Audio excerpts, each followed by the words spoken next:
you talk about public-private partnerships. I'm a little worried about those because they don't always work, like you're saying.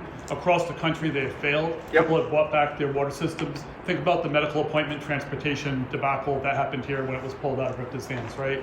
That was privatized and immediately went to crap.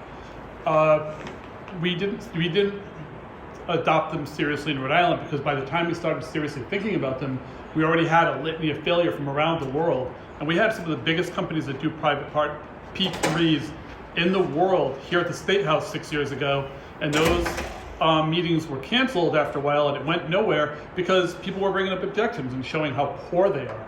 They almost never work. And if you're talking about housing, they're never going to agree to make affordable housing. You're going to be valued out of that immediately. They're not going to do a bunch of stuff because no one wants to. P3s have to make a profit on everything but what you do. And if you're making affordable housing, you're not going to make a profit on it, and so they won't do it. Okay.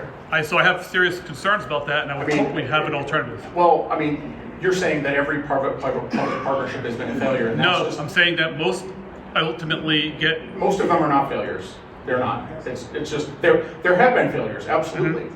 And is this a 100% done, going to be perfect?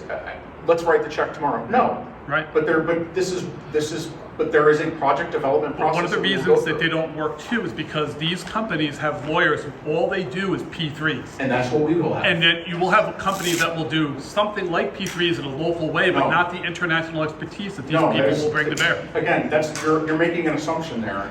I know how that is worked that way across the country. You're making an assumption that we're not going to bring in. Okay.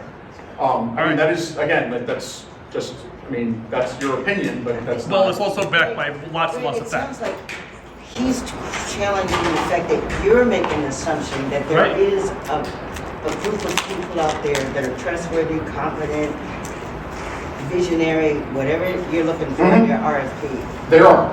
And I'm saying that I think we just happen, in the world of developers, like myself, we understand that list is very short. Yep. And there's a lot of competition for that list. Yes. Every city and town out here is trying to do the same thing. Yes. So I think to some extent there's a little bit of skepticism as to whether or not you'll be able to achieve your goal. Right. I mean, we've been privatized before. No, I hear that. Well, let me be clear. This is not privatizing RIPTA. This is not a building that's going to be owned by. Private partnerships. You know. There is a private element to this, but it is not privatizing RIPTA. Well, allow me to say though that P3s were marketed as a replacement for the word privatization. This is the history of this is what they are. RIPTA will own the building. P3s are in fact privatization. Even if it looks like a public-private partnership, the parts of it are privatized. It's a public-private. Honestly, private should be first, but we put public first because it sounds better.